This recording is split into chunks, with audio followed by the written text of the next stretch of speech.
Who is Shaq Armstrong? Who is Shaq Armstrong? Shit. That's Come on. two different niggas. For real, for real. Shaq Armstrong, you know, first you had Shaq, and Shaq was more so of the young nigga in the hood who was just trying to find himself and prove himself to the old school niggas and Flav and them and all them type of niggas to show them I was worthy to be a big nigga, you know. And then, you know, once I showed myself and approved, that's when I got the name Armstrong, you feel me? That's when I had done hit over that $100,000 bracket. Facts. Mm-hmm.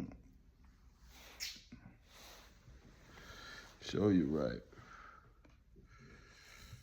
How'd you first get into music? And when you first got into music, like, what was your first gig when you started really doing music, and what really got you into it? Like, okay, this is for me. I can do music the same way I do the streets. Shit, when with the music shit, it really was bullshitting. I was bullshitting for real, for real. We were going to the studio and shit, with Mook and shit, pushing, you know, little bruh shit, or what he got going on, shit like that. Then I just was fucking around in the studio, just making shit, making music. And before you know it, I had like 12 to 15 songs, and motherfuckers listening to my shit. I'm just playing my shit as we ride and getting money.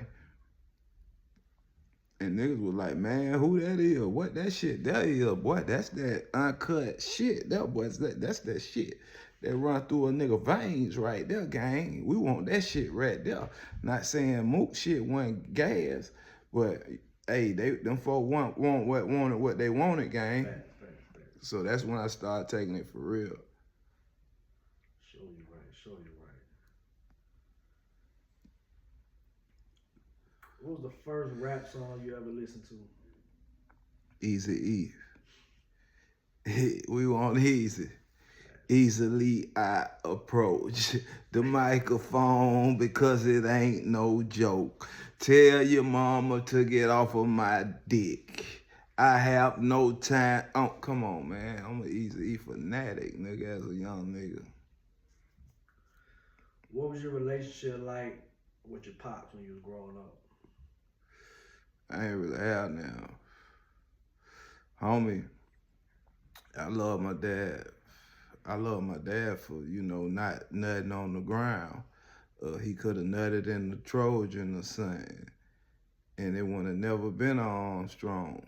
You feel me? So I got big love for him for even creating a nigga. You know what I'm saying? But far as teaching a nigga anything, Holmes ain't never taught me nothing.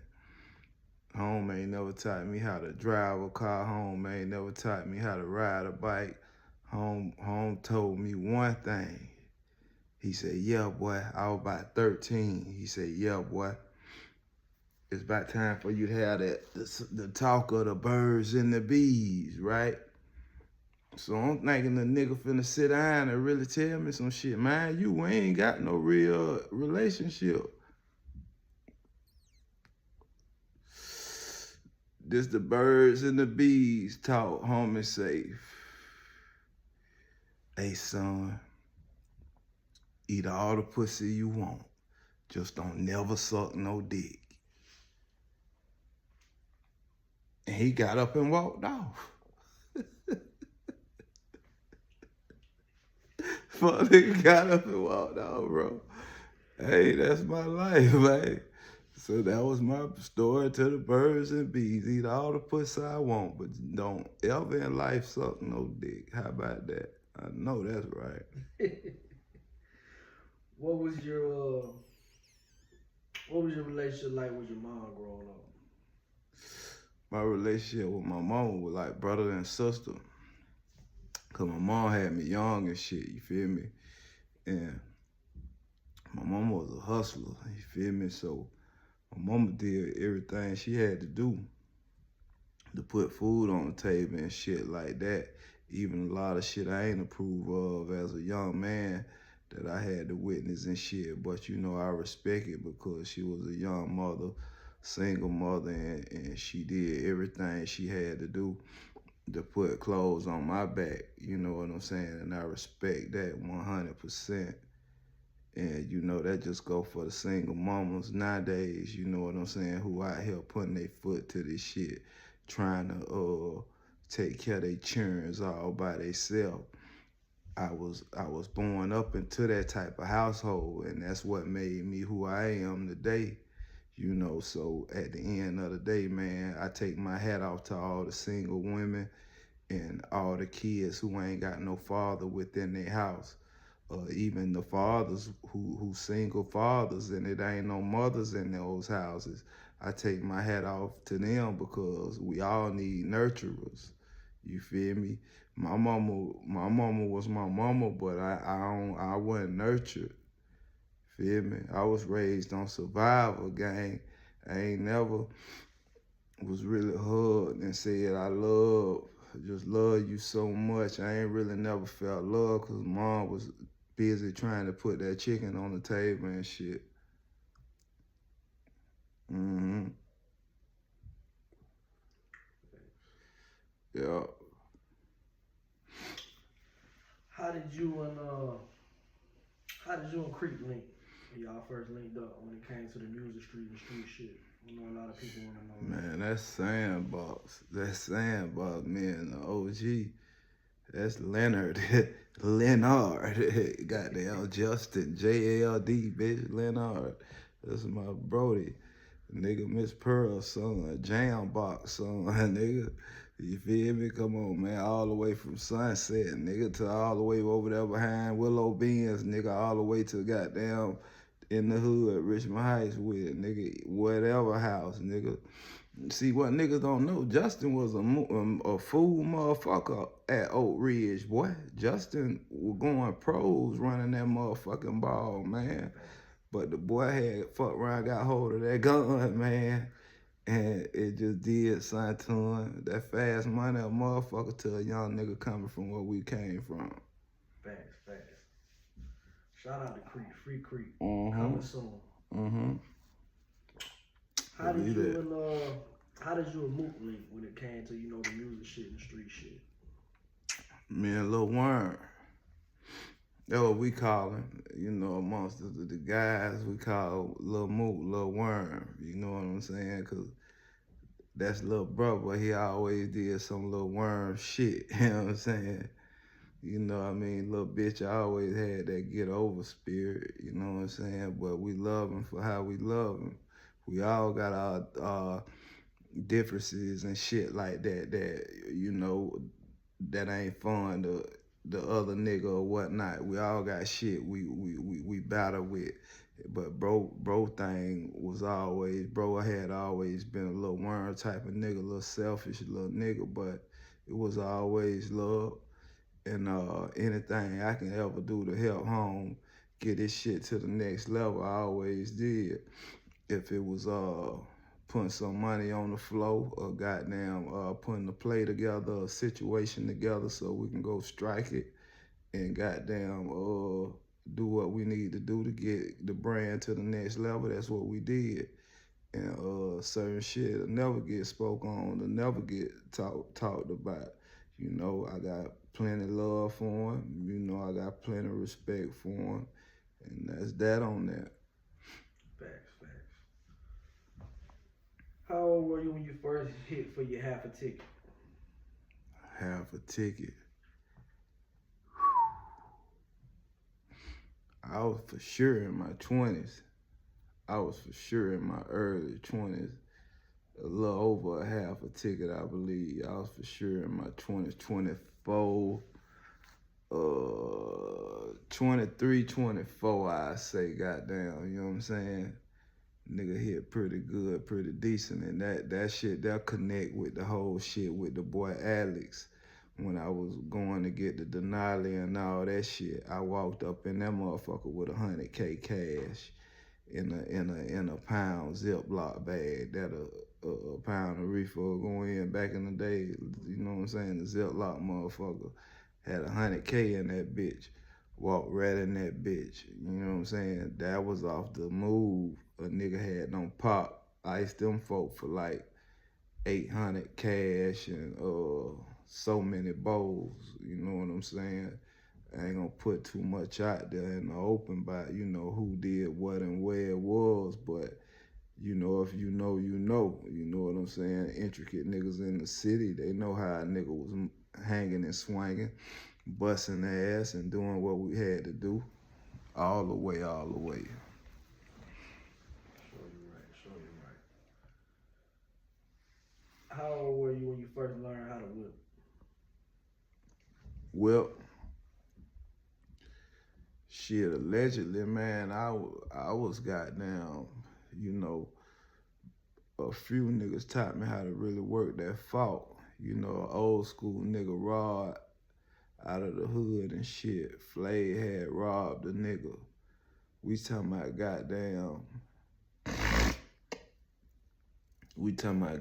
Flay robbed the shit out of Broad and Cent Yard in the hood. This had to be 2001. Flay robbed that fuck nigga at gunpoint. So when Flay robbed the fuck nigga at gunpoint, me and my cousin T.Y., we ride through that bitch about an hour later. So the nigga Rod stopped the car, like, cause he knew the car we was moving around in. So, and he knew Flay was our cousin and shit. So he stopped the car. He got a big 45 in his hand. So he like, hey man, y'all know Flay robbed me, man. Y'all know Fly robbed me. So here, square, per LCL, he just playing gangster right now because he got to one scene tough. So the nigga said, all he had to do was ask me for it. I would have gave it to him. So me and Cuz antennas go off. Mind you, I'm fresh out from doing 251 weeks running wild in the county.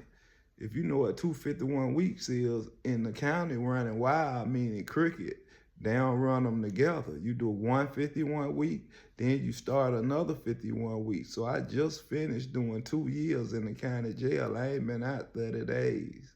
You feel me? And hear this shit, this opportunity to hit a nigga and shit. So the nigga like shit, all he had to do was ask. So I'm like, well shit, nigga, I'm fucked up. What's happening? Nigga, put it in a nigga life, nigga. You know what I'm saying? Drop that shit on the ground, I'll pick it up. You feel me? I ain't too proud to beg. And goddamn home was like, man, you and Cuz pull up right here tomorrow at such and such time, nigga. Allegedly. Nigga, we pulled up, me and Cuz. Allegedly, that boy gave Cuz a $400 baby, gave me a $400 baby, took us to the coroning store. If you know what the coroning store is, allegedly by Tangelo by the outlets, nigga, you know, that's the store that sold the bowls that don't bust on the top of the stove, bitch. Glass. Went there, nigga, and that nigga showed the nigga the basics on how you twist that fork. You feel what I'm saying? And then, you know, after that there, you know, we was getting rid of that shit so fast, the nigga went to dropping a 9 on a nigga every day until the nigga went to dropping a hole on me and Cuz every day. But when the nigga dropped that hole on us, allegedly, we bucked him. And it was all showed in, and, you know, it was up and over with, you know, fuck you. And we did what we did from that point. But, you know, good thing we did what we did allegedly, because like a year later, them niggas ended up getting fucked up in the big indictment and shit, and them niggas ain't seen the street since. Cold world. Yeah. But no, that's who allegedly initiated, showed me the basics of cooking, working that pot. But who showed me the tricks and the trades of working that pot was allegedly Tim, Uncle Ray partner, Tim, cousin, whatever y'all may call him, and that boy incarcerated, you know, been gone a long time, big player in the city, Terrell Foster. T Mix, you feel me? Tupac, aka one of Orlando finest, real motherfucking Mount Rushmore, West Side. You can't put the Mount Rushmore or the West Side, the real stepping street niggas, without Terrell Foster face on that bitch. And if you do, you lying and your mama a bitch. Let's talk about what's the backstory, brief rundown on the movement behind 5020s. 5020s came about really when I was in a joint. When I was in the joint doing my first bid, the homie for real, DJ Real came up with the 5020 movement, and the 5020 movement was just mostly based upon motherfucker was like, when you hang up on the phone, motherfucker be like 100. And then back then I was big on that Maserati Fox with G Unit. Maserati Fox always screamed 1090 blood. You feel me? So I was popping that 1090 shit on Maserati Fox so hard.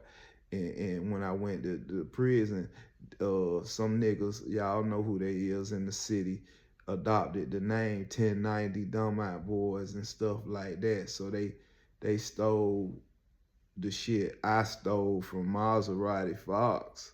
That really all this shit was just niggas stealing from niggas who stealing from niggas. None was original.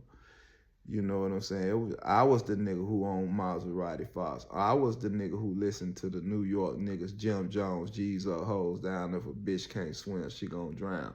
I was the nigga on Max B.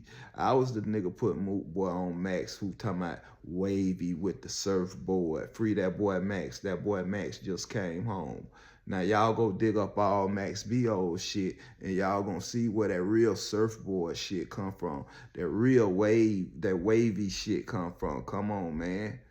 Come on, man. I'm gonna give it to you the blood truth. You know what I mean? I love all these boys. I ain't got no tension with none of these boys, but my truth is the truth. Sure, you're right. How do you feel about the Orlando music scene in general right now? Trash. The Orlando music scene is trash. It's too political. For one, it's too political. If we're gonna go song for song and music for music, I think we all can do a little better what niggas putting out. And me personally, I don't think an album came out in the past 2 years better than Blood Out of Turn Up, not song for song. I just don't think that. And you can't give me a 5-pounder respectable A&Rs out of this city and can put any nigga album up against that album. I beg to differ. That's just how I feel. Not saying it ain't no good niggas in the city who putting good music together, but they ain't putting that body of music together like Blood Out of Turn Up, my last album. That shit was some of my best work, hands down, period. How do you feel about the city of Orlando in general, just as a whole? Music, streets, lifestyle-wise? I think if you ain't sucking no dick, it ain't a city for you. If you don't suck dick, you gotta leave this bitch. Now, the only motherfuckers this shit gonna work for is niggas who know how to suck dick. And I ain't sucking no dick, bro. So, you feel me? I know these niggas holding they nuts on me. I know these niggas got goddamn all kind of goddamn plots and shit going and whatnot. Cause I ain't sucking no dick, period.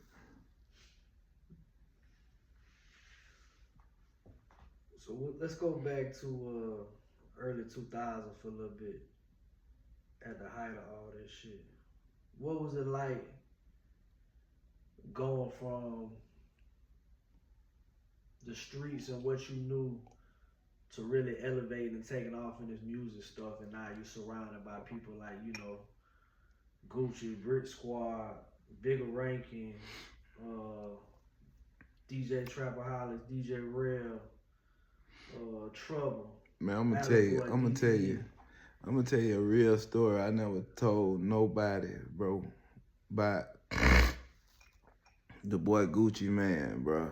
And Dog Man know this. Shout out Dog Man. Shout out the real Mojo, Gucci Man, boy Mojo. I believe that was the nigga name, the ball. Mojo in the band. I heard that Gucci read up. You know what I'm saying? That Mojo.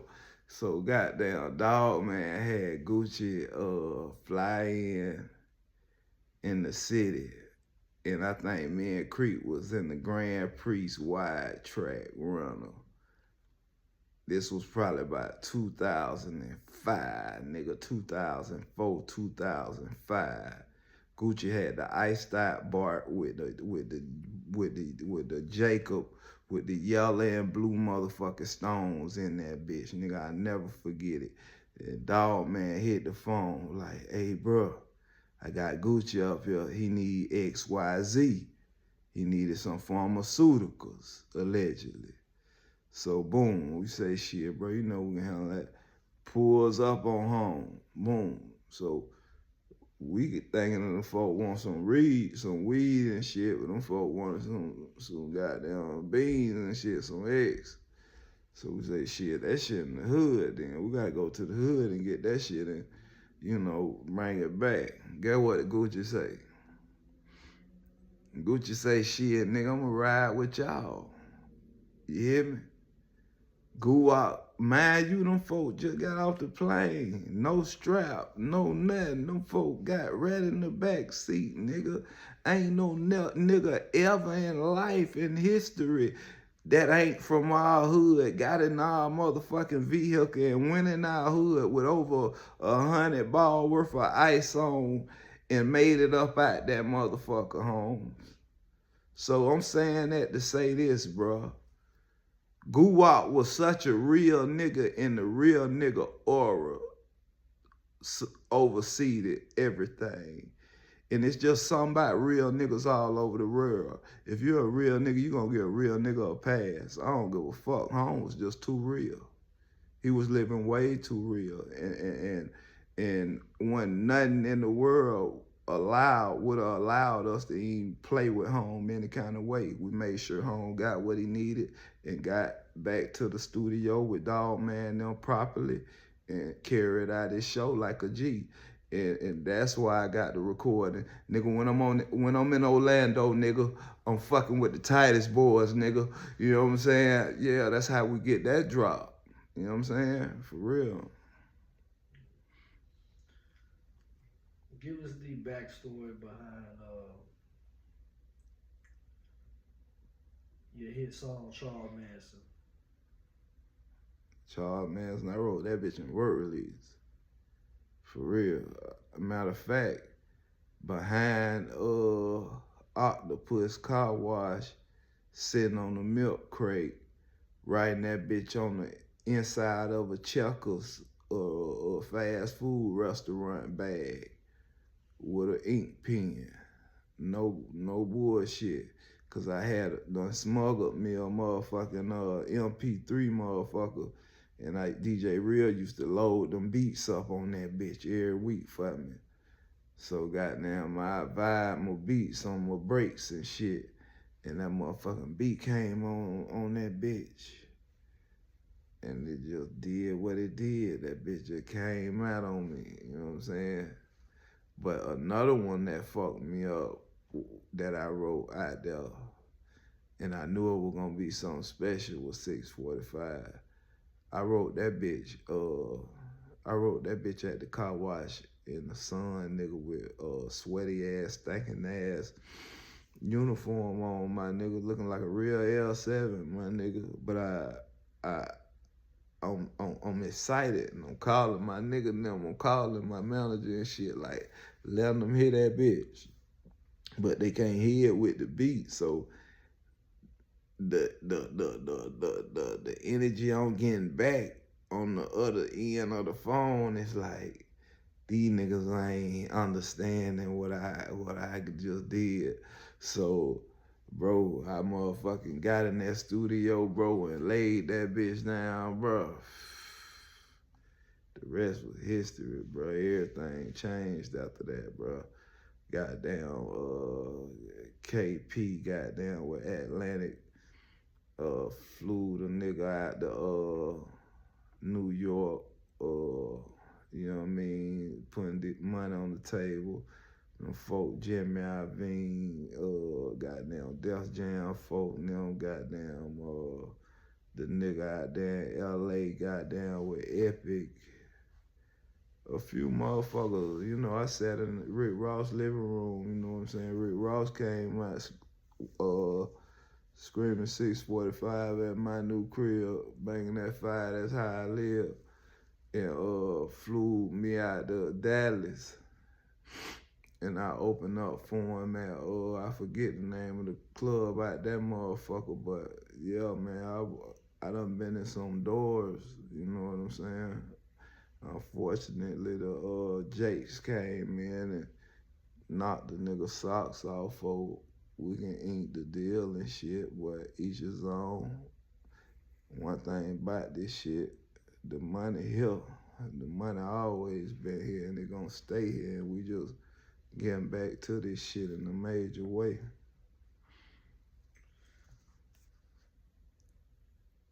Talk about how you came up with and when you wrote your song, Dear Mama. Dear mama. Hey, and it's so crazy that I ain't even know my little cousin made that beat. Bank Boy. I never knew it was my little cousin. Like, my daddy's sister's son made that beat. And I never knew it, bro. I'm just listening to the beat on my MP3 again at work release. You know what I'm saying? That bitch came on, my nigga, I'm sitting on the bump. I remember the shit verbatim. And I went to ink in that bitch. You know what I'm saying? I wrote this letter here with open arms, 1,000 diamonds on the charm. And that shit just went to coming, my nigga, non-stop, bro. And that's how when you got something, it don't take much. That bitch just go to flowing. You just gotta stay in that bag, my nigga. It be like a spirit done got over you. And don't let nothing take that spirit off of you. It be a whole spirit that done consume your body, my nigga. Just like when you doing a show, you don't be on that stage. Something take over your vessel, my nigga, and it be an out of body experience. If anybody understand, they understand. But like when I wrote Dear Mama, I was out of body. You know what I'm saying? Spend time penitentiary to penitentiary, bro. You know, I had just came from out of Lake Butler, bro. Them crackers threatened to put me in the body bag. Said the only way I'm gonna leave Lake Butler Penitentiary is in the body bag, my nigga. Did time from penitentiary to penitentiary, gang. Yeah, but he on me as in work release, nigga, fucking good pussy, drinking good. You know what I'm saying? So the devil is a liar, you feel me? Gang, so, you know, God is good, bro. God is good, my nigga, and we're gonna keep on doing what we do, bro, properly. How'd you come up with your video and your track Blasphemy? You know what, to be honest with you, Blasphemy was before my time and a lot of other of my fans' time. You know what I'm saying? I still don't understand Blasphemy. I don't know where that bitch came from. I just like when I turn certain beats on, it pulls whatever it need to pull up out of a nigga. And that bitch just went to pulling shit out of a nigga. And when I finished writing that motherfucker, I was like, should I record this here motherfucker? This bitch here might be career suicide because it was so far from, you know, who I am or who motherfuckers perceive me to be type shit. But, you know, I figured I explore more on my artistic side and let a motherfucker know that you can't just put me in one box. You know what I'm saying? I can do this shit either which way. You know what I'm saying? I'm a true artist when I put this shit together. You know what I'm saying? I ain't just no trap rapper, no street nigga type rapper, nigga. I can hang with the best of these niggas if you really look at my catalog.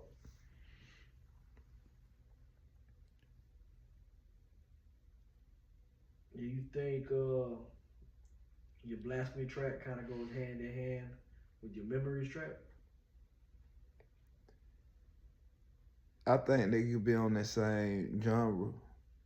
Definitely. I think memories and blasphemy can be in the same genre, but I think blasphemy is a little bit more popish. I think memories is just a little more slow rap type vibe. Let the top back ride type shit. You hear me? Yeah. But I think blasphemy, you could play that bitch on WDBO radio station if that bitch still a radio station. I remember that bitch who used to play country and bullshit like that. You feel me? But yeah, man, it's on the flow, man. This your host, Armstrong, with one of the biggest in the building. We're gonna keep that guy incognito. Y'all see his face and some more of this shit to come, nigga. And y'all leave in the comments anything we left out, anything y'all want us to touch on in the future. Big love. L's up for the love. P's up for the players. Wow.